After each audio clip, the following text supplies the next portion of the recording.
Hello, and welcome back to season 4 of Venus Rising. I'm your host, Callie Fell. Today, I have the pleasure of having freelance writer and journalist Meghan Murphy on the show. Meghan has a master's degree in the Department of Gender, Sexuality, and Women's Study at Simon Fraser University. And Meghan began her radio career in 2007 in a trailer in the middle of a sheep field. She's been writing about feminism since 2010 and is known for going against the grain. She was the first to publish a critique of Slutwalk back in 2011 and was one of the only popular feminist bloggers to publicly articulate both a radical feminist and sociologist position against the sex industry. Meghan's critiques of third wave feminism, burlesque, self-objectification and selfies, gender identity politics, and choice feminism have brought both acclaim and attacks, but most of all, recognition of a writer who isn't afraid to say something different, despite what progressive and mainstream media deem to be the party line, which is definitely our kind of girl. She has spoken around the world about the issue of gender identity legislation and women's rights, including the Canadian Senate and Scottish Parliament. And she was also featured in our documentary last year, Transmission, What's the Rush to Reassign Gender? Most recently, Meghan is the founder and editor of Feminist Current, one of my favorite feminist websites, where you can find a unique perspective on gender, women's rights, and many other issues that are often under or misrepresented by mainstream progressive and feminist media sources. Currently, Meghan is working on a book project of her own, which takes a critical look at third wave feminism. Meghan, welcome to the show. It's good to talk to you again. Hi, thanks for having me. So whenever people read that bio, I'm like, geez. No, it's great. To me, it's like you are well educated, you know what you're talking about, and you're not afraid to talk about what you're talking about. So I think it just gives you all the more street cred. Well, thank you for having me. I'm glad to talk with you. Yeah. So since we've chatted since Transmission, we have released another documentary film, The Detransition Diaries, Saving Our Sisters. But a lot more has happened in the world. COVID's come and gone so far. Now we have monkeypox. But what have you been up to besides writing a book? Well, I mean, I hardly have time to work on the book, to be honest. I I have too much going for my own good, which is good and bad. I mean, it's all things I want to be doing, but I'm running Feminist Current. I'm running the Feminist Current podcast, producing and hosting that. About maybe a year and a half ago, I started a YouTube show and another podcast called The Same Drugs. So that's been a lot of work. I'm writing on Substack as much as I can. I'd like to be doing that more, but I only have a limited amount of time in the day. And I left Canada to move to Mexico.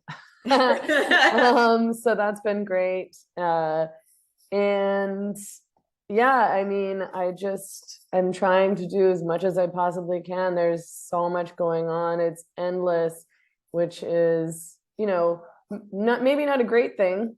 There's a lot to fight on. But yeah, I mean, I'm happy with my work. I'm trying to do more constantly. I'm sure we all are. Yeah, keep your head above water. Yeah. And yeah, like you said, there's not a lack of material to kind of fight against right now. Tell me more about your new channel about I've already forgotten what you called it, but The Same Drugs. Yeah, what is that? Yeah, I mean, after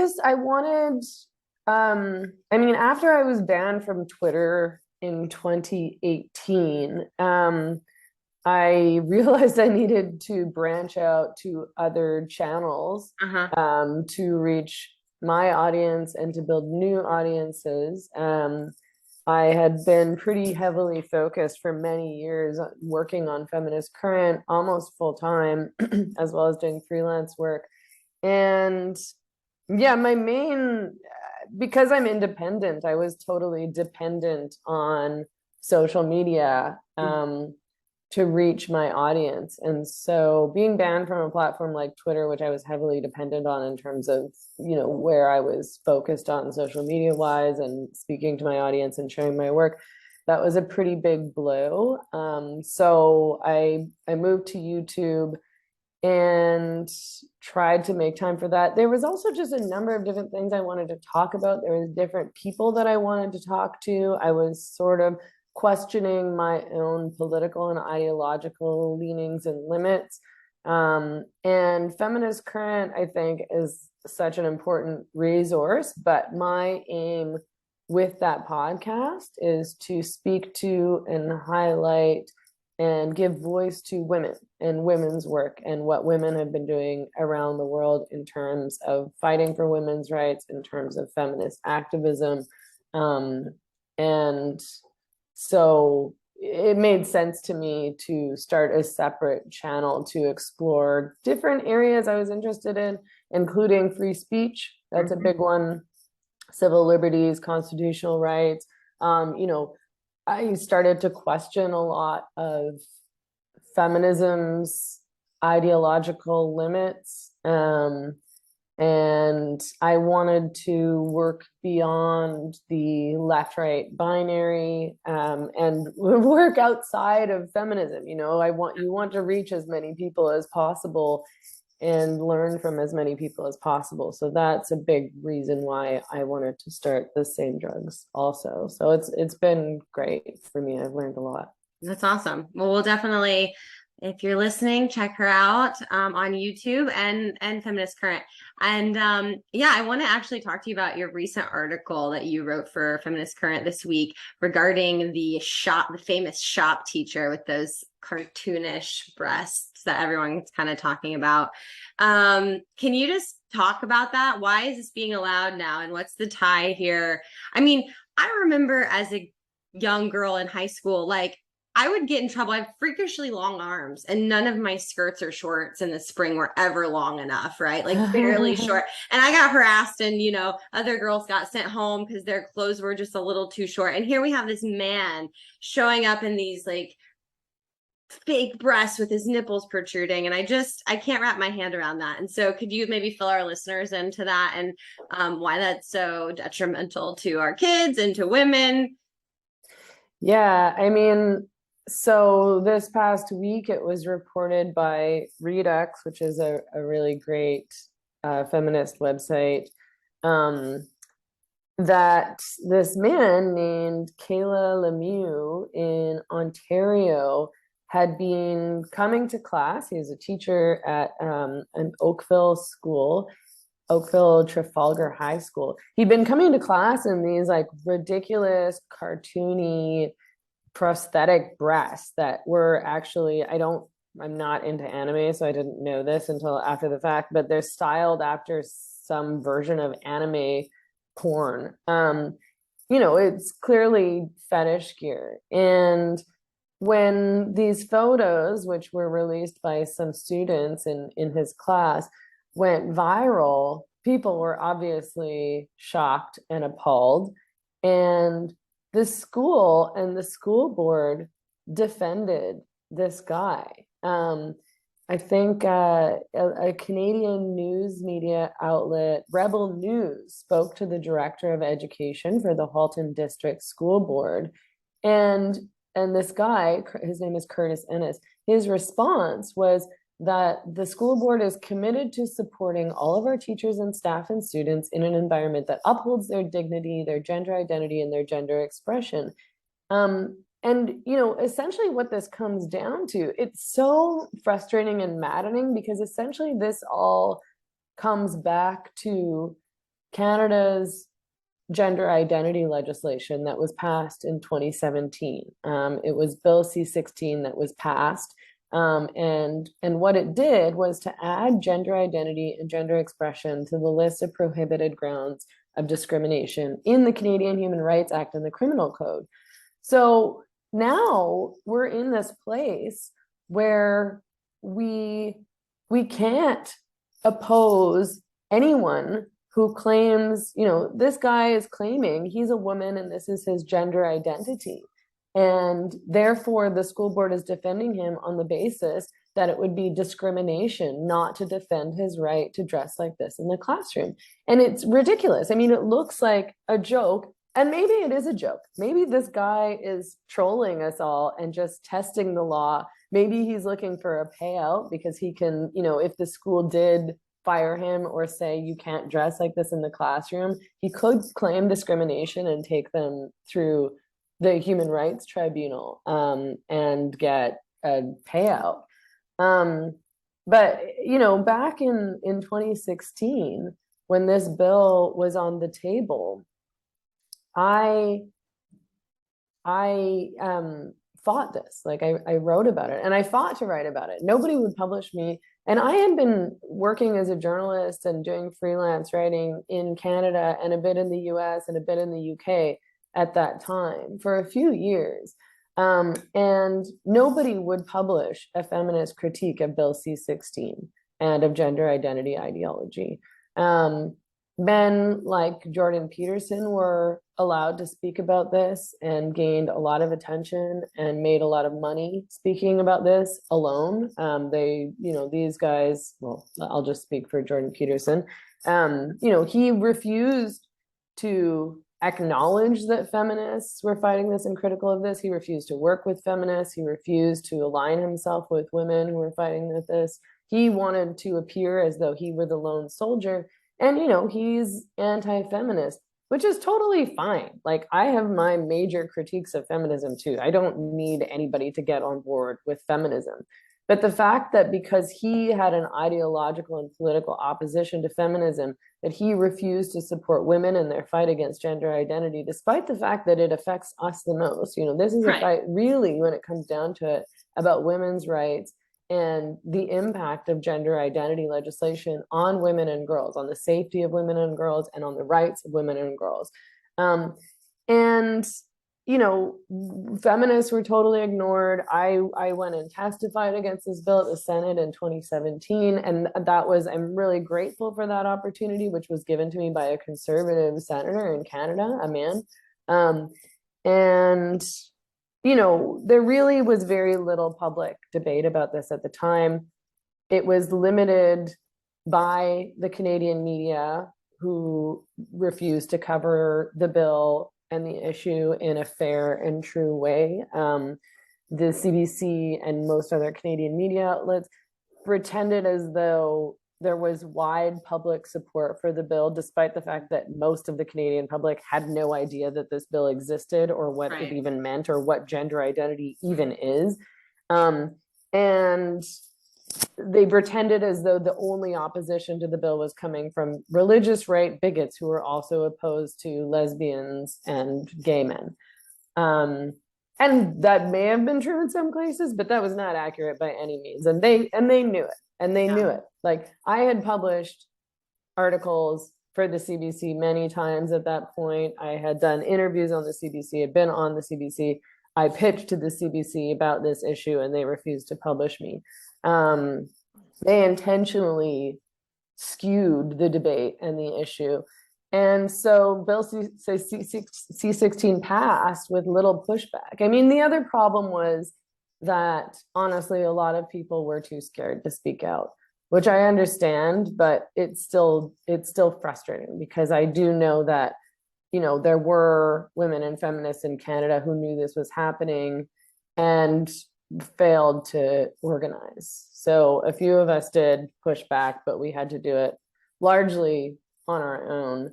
And we're punished viciously for it. And now we're seeing the repercussions, which are horrible. Yeah. Like, I don't know how we're going to come back from this. I hope that when people see how far this has gone, there will be a major push in Canada to repeal Bill C-16 and this legislation. But, once a bill becomes a law, it's much harder to undo. It's much easier to fight the bill before it's passed in the first place. Mm-hmm. And we failed in that regard. And in other countries, they have been successful in fighting these bills, including in the UK. So I have big respect for those women for really organizing and really fighting tooth and nail and getting out on the street and organizing meetings and talking to MPs and writing letters and organizing campaigns. That was super impressive. And, coulda, shoulda, woulda. I wish we'd done that in Canada. Well, if anything, is just like, besides a big "I told you so," Yours is like kind of a warning signal for other countries, like know the laws that are being passed. I know it, and I know it can be I mean, when Jennifer and I went to Wyoming for surrogacy, some surrogacy laws that they were trying to push as far as birth certificates, you know, in a state like Wyoming, the legislators there were completely overwhelmed because they have, you know, a session and they have to know all about all these different bills that may or may not be passed. And they're kind of pushed together and they kind of, you know, unfortunately, they can't read every single letter of every single law before it's voted on. And I know that that's hard for people, but like now we're seeing this. I mean, that could be very well become the classrooms across your country. What does this mean for, do you follow, you know, what's happening in the United States? And do you think the United States is kind of head the same way as Canada? Or, you know, what do you have to say about that? I mean, it seemed like in a lot of ways the US was headed in that direction. But I mean, the US is interesting because there's a little cohesion across states. In Canada, what happens at the federal level pretty much happens across the provinces. As soon as Bill C-16 passed, all the policies changed in every single province across Canada, almost unofficially. That bill passed, and then it was like, men are allowed to access women's change rooms. That's it, in community centers, in public spaces, in schools. But in the US, because you guys have blue states and red states, it's very, you know, in the blue states, it seems as though this is like a done deal and people can just change their birth certificates and driver's license and IDs to an entirely different sex that isn't actually their sex. And they're, you know, transing kids, and, you know, it's very difficult for parents and therapists, for example, to challenge a child's trans identity. But in red states, it seems like they're pushing back really hard. And they're really opposed to this, you know, destroying of kids' lives, you know, like we're talking about surgeries and hormone treatments that will ruin their bodies for their entire lives and have enormous repercussions, you know, physically as well as psychologically, as well as in terms of their ability to be in like a happy relationship and to have a family. Like it's really disgusting. So you know, I have more hope for places like the US than for Canada because there's a lot more pushback in various places. So, but I mean, you know, I'm bad at making predictions, so we'll see. I don't know. You kind of called it back. Yeah, I guess so. I mean, like, unfortunately, right now, the Democrats are in power, and we have Biden pretending as though men are women. He's the president of the US, pretending that a man is a woman in public, which is like pretty crazy. It's really crazy. Sometimes I just like, you know, we fight this and we have the films and like I go about my day to day and then I'm like, sometimes I'm just sitting there and it just like kind of hits me like, wow, we've become so fooled that we think men are women and women can be men. Like we have really, how did this happen? Like it kind of just crept in. I don't know. Yeah, I mean, it feels like we're living in some kind of sci-fi novel, right? Where parents have no rights anymore, and you know, for their kiddos, or you know, with schools, you know, Posey Parker talked about the teenager who was suicidal and was changing their names and you know without the parents even knowing. And I wanted to say though real quick before I get off topic about the blue and the red state, it's I'm really excited for what Matt Walsh is doing. I've been following him pretty heavily the last few days with his big expose on I saw that, yeah, on Vanderbilt, which is Nashville, which is traditionally I believe a red state, and now I it gives me hope a little bit that like, yes, like, okay, we're starting to unveil the harms here and we need to hold these institutions and medical facilities accountable for what they're doing to kiddos. Yeah, and I think one thing that he uncovered that's really important was that I can't remember the name of the organization, you just said it. I mean, in any case, Vanderbilt? Yeah, Vanderbilt. Vanderbilt University, medical center. I mean, they're acknowledging that there's a huge profit incentive to transition kids. They uncovered the fact that people were saying, like, if you trans a kid, you basically have a lifelong customer. Yeah. Which I know other women have said before Matt Walsh made this discovery, but it's great to have that on video. Right. There are plenty of women who've said, these are customers for life. Now they're going to be dependent on these drugs. So it's a huge profit for big pharma. They're going to have continual surgeries. Like, transitioning is not just you get a surgery and that's done. It's a ton of surgeries. Like, you have to go back and back and back. Often there's complications which you need to deal with over and over and over. It's surgery after surgery after surgery after surgery. There's no way to make a man into a woman. These surgeons are liars. These people are all liars to say, you can transition, become a woman. You can transition to become a botched human being. That's what they're doing. Right. And to just young kids, and it's messing their fertility up, like you said. And I've been talking to quite a few detransitioners, and those folks are medicalized for life too, unless they completely go off of the medications that they're on. But oftentimes they can't, because now they have, health issues, and now they're going to be medicated for their high blood pressure or for something else that, being on testosterone has caused. So really, even detransitioners, even if they say, oh, this was a mistake, they're still medicalized for life. They're still patient. Horrible. It's horrible. Yeah. Yeah. So, okay. You talk a lot about your critique of feminism. So I'm going to kind of give you a big question. You can take with it, go wherever you want with it. But one, why is the trans agenda so harmful to women? Like, why do I want my women listeners to really understand this? And then what about, you have a critique of like the sex industry, burlesque? Why can't, push back in the surrogacy world, well, a woman can consent, and if she consents to sex work, if she consents to surrogacy, it's her right. What's your pushback there? And yeah, so both of those things. I mean, one of the major issues with gender identity is that you can't have gender identity and have women's sex-based rights, because you can't, women's rights are about protecting women from discrimination based on the fact that they're female. And if there's no such thing as female, and there's no such thing as the woman, there's no legal precedent to defend. You can't protect women's spaces and also say a man can identify as a woman and therefore have access to these spaces.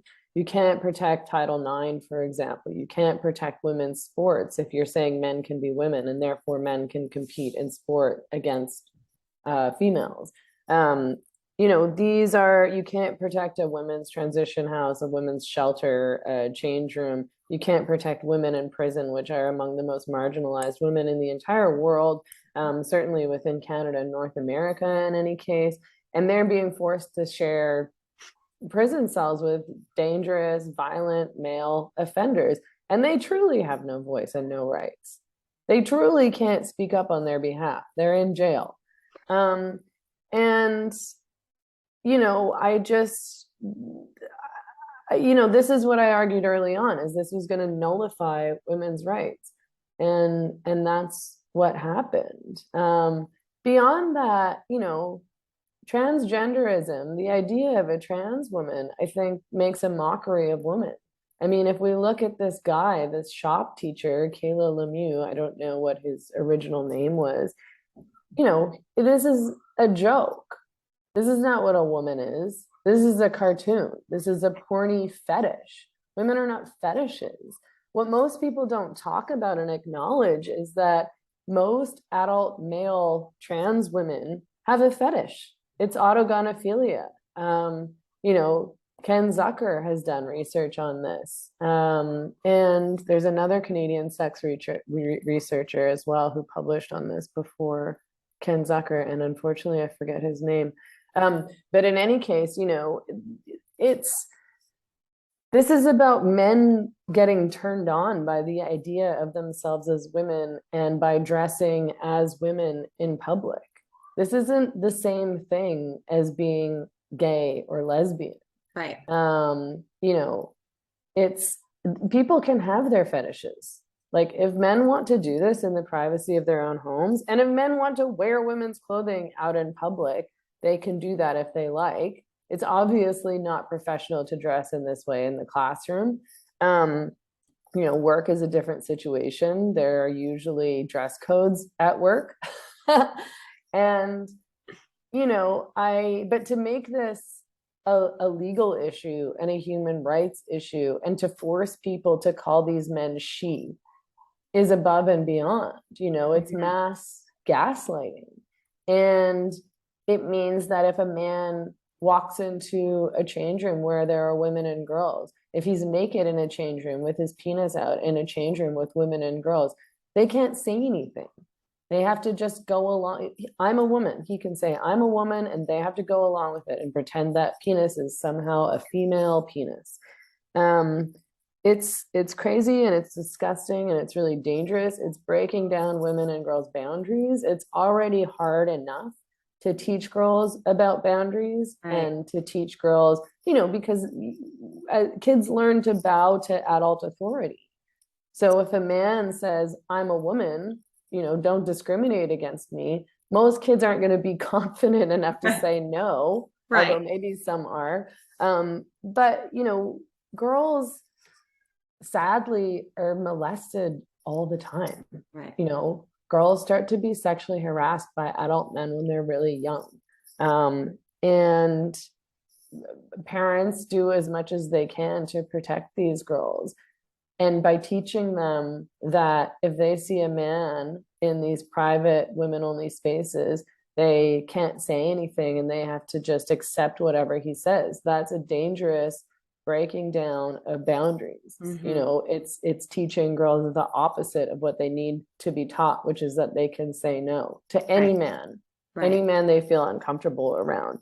Well, and they might also, because of what we're telling them and what they're seeing online and in school, they might even say, oh, this woman did this to me or whatever. And then that brings up its own set of problems as well. Like, you're confusing individuals. But yeah, I worry about that with my little, we just had a daughter, and I just worry about that. I just want to teach her to be so strong and to be able to say no and to identify truth.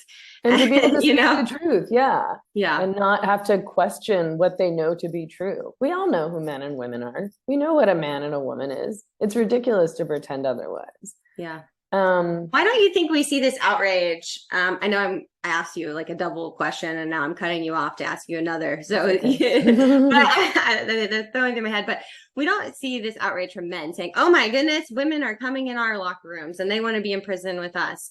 There's really no parallel concern, and I think that's an important thing to bring up as well. I mean, women aren't a danger to men. Women have never been a danger to men.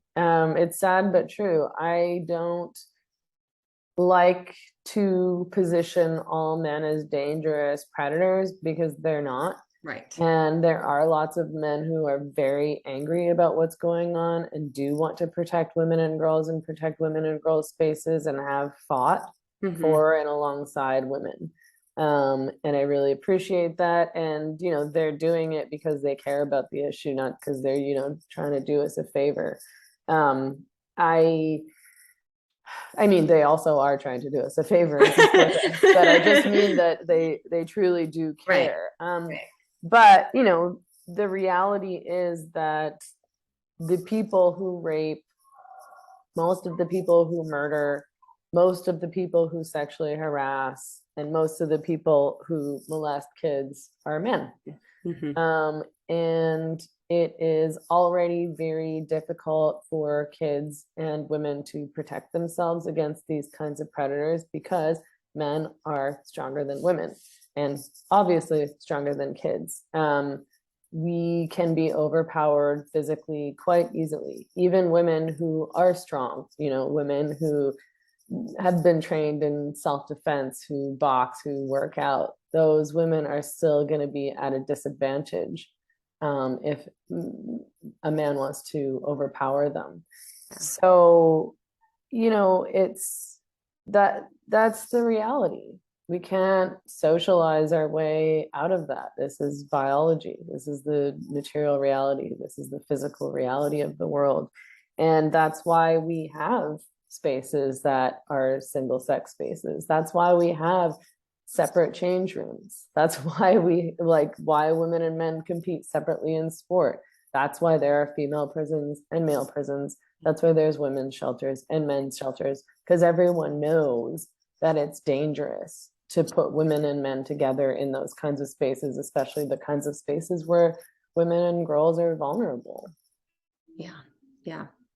Okay. So back to my original question, which let me just say before I go on, though, I appreciate you bringing that up. Not many guests I've talked to articulate that as well, as far as what it does to little ones, especially girls, and their boundaries. So I appreciate that. I hope every listener was tuning in and really focused during that. But back to my question, as a feminist and also critical of certain feminist views, for the people who say a woman should be able to work in the sex industry, that is her right, that's, what's your hang up there?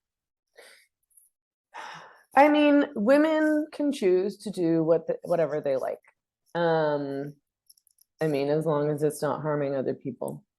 The choice, talking about this issue of, prostitution, pornography, strip clubs in the context of a woman's choice, I think is a total derail. And that's a part of the reason why I'm so frustrated with the mainstream feminist or third wave feminist analysis of the sex trade and of objectification in general. For most women in the world, the vast, vast, vast majority of women in the world, prostitution is not a choice, or it's a choice they make under duress. Most women in prostitution are poor and have no other choice. Either they've been groomed into prostitution, they were molested as kids, then they were trafficked into the cities. In Canada, there's a big problem with Indigenous girls being trafficked from the reserves down into the downtown east side, and they've come from a community where abuse is rife. And many of them sadly have been sexually abused and molested from the time that they were kids, or even prostituted on the reserve. So this is normal for them. And then they're predated on by these adult men who pimp them out in Vancouver. This happens all over Canada. This happens in Ontario as well. I don't care how many women come out and say, oh, I choose this, I love it. Most women don't want to fuck strange men. Sorry to swear, I shouldn't have sworn. Most women do not want to spend their lives being penetrated or sexually servicing strange men that they don't know. Right.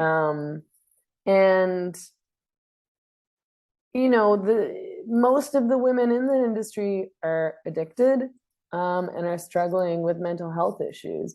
And it's all connected, it's not, there's no one route. It's like there's sexual abuse and sexual molestation, which leads to mental health issues, which leads to addiction. And the addiction is treating the mental health issues, which are rooted in trauma. Gabor Mate, I don't know if you're familiar with him, has done really good work in this regard. He worked as a doctor in the downtown east side for many, many years and wrote about that, and wrote that pretty much all of the women that he saw and worked with and treated on the downtown east side had a history of sexual abuse. And this is a big part of the reason why they were addicted and why they then end up in prostitution. Right.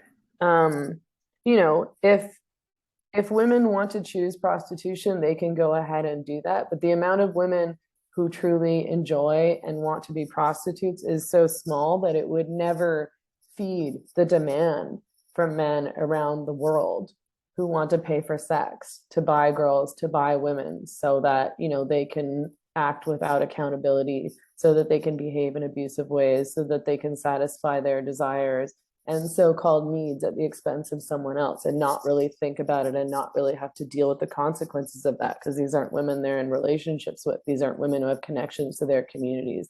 And that's why trafficking exists. That's why women are forced. That's why women are exploited.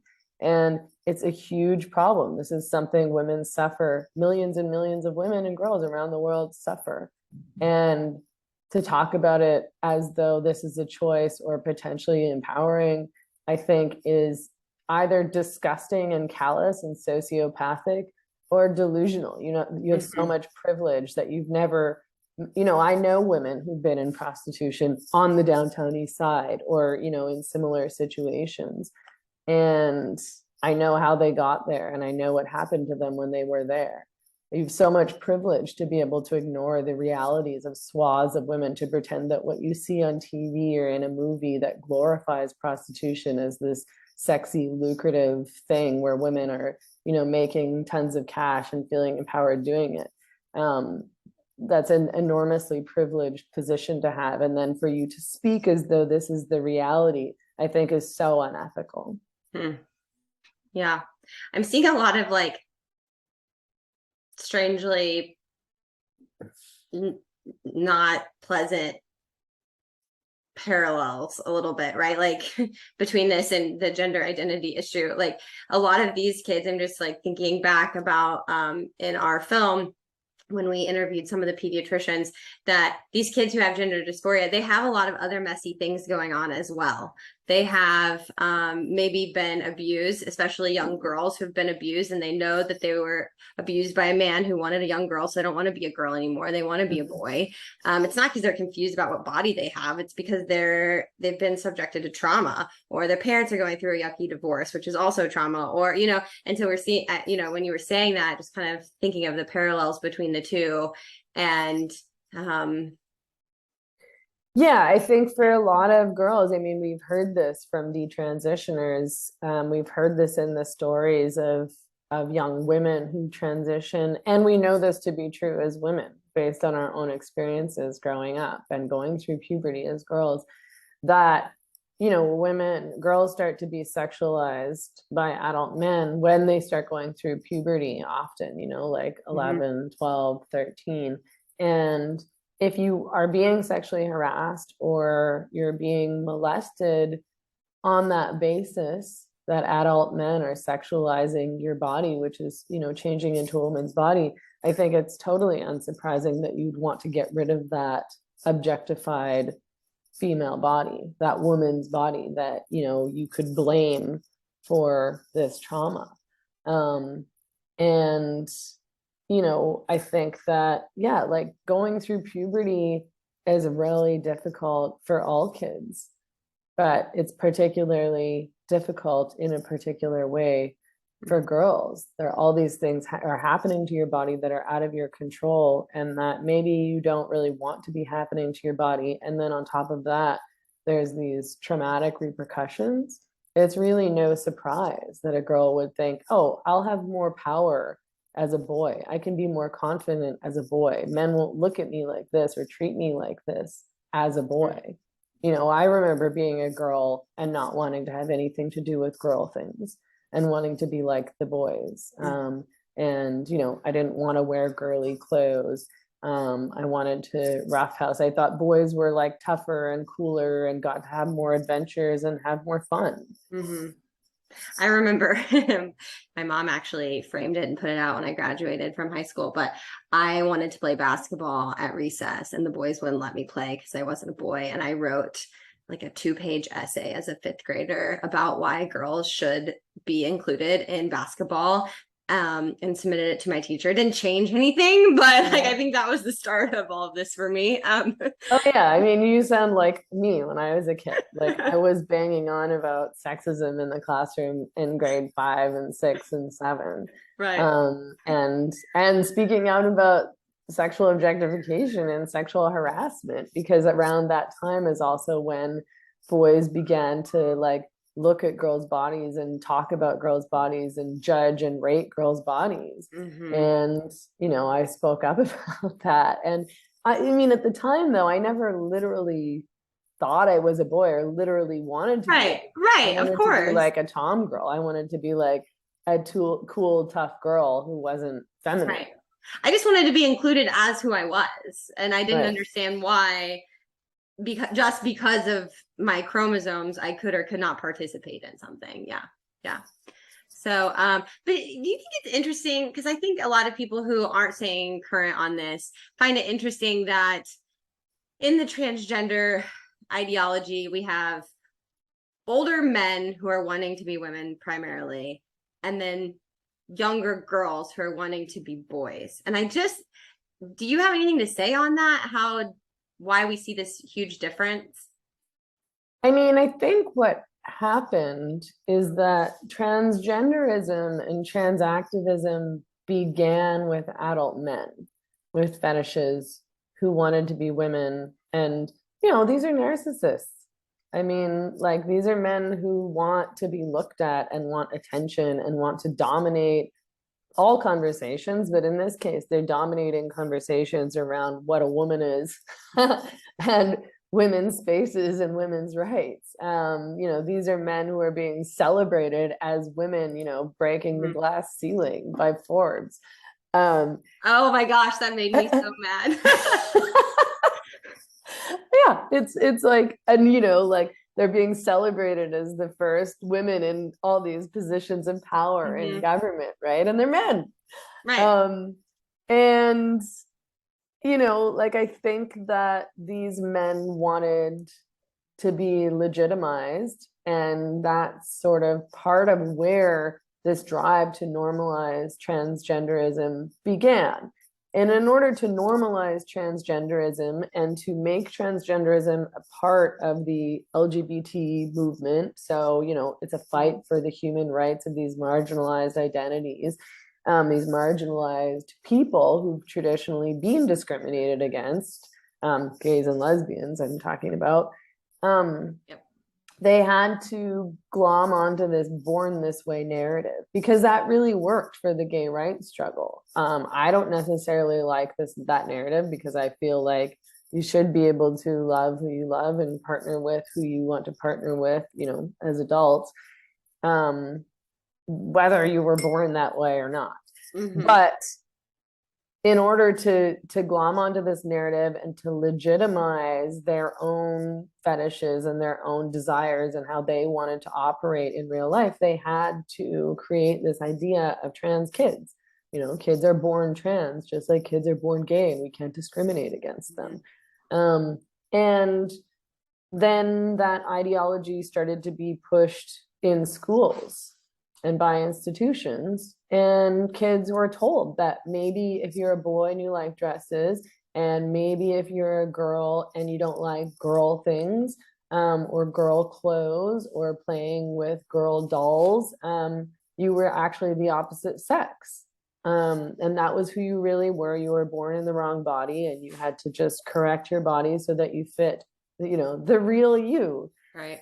So, I mean, I think that, I think that the reasons why men transition are very, very, very different from the reasons why girls are transitioning. And we talked a bit about that earlier. Right. I think a lot of girls are transitioning because of that objectification and harassment and sometimes sexual abuse that they're experiencing, as well as, they're lesbians. So again, they feel like they don't fit in, like, I'm not like the other girls. Like, I don't like girl things, and I want to date girls, or like, I like girls. Right. I'm attracted to girls. And it's become cooler to be trans or non-binary or queer than to be a lesbian. I mean, I don't think being a lesbian was ever really very cool, but now the trend for young women, like, I think that it's cooler and more impressive in queer circles. This is what I'm told by people who are involved in queer circles,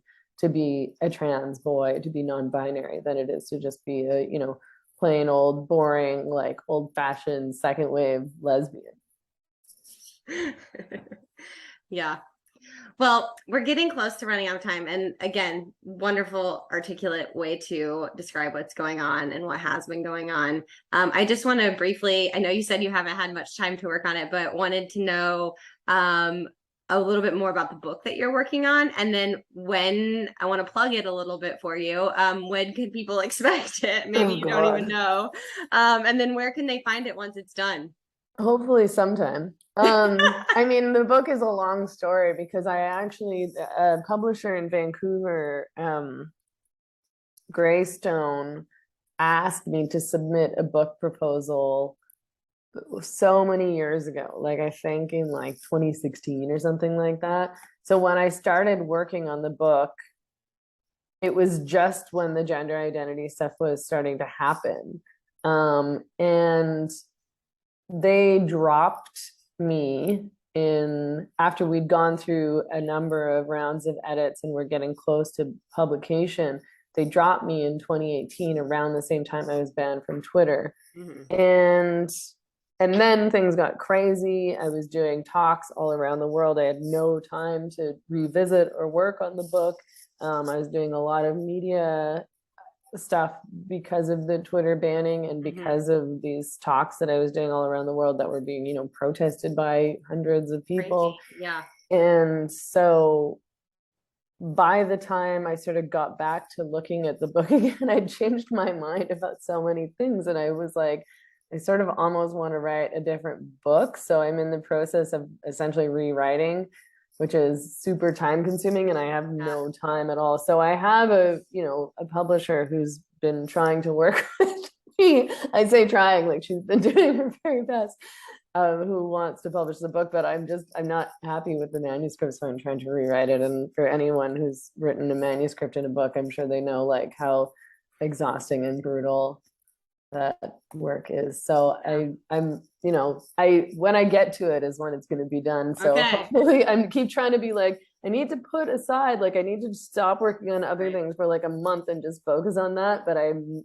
apparently unable to stop because I'm like, stop scheduling interviews, not with you, but interviews. No, for my own pod. Like I have to sort of pause my own work for a bit, essentially. But I can't stop because there's so many things I want to talk about. Well, we're writing a book. Jennifer and I are in the process right now, so we can hear pain. We have a deadline now, so we do have to set aside time.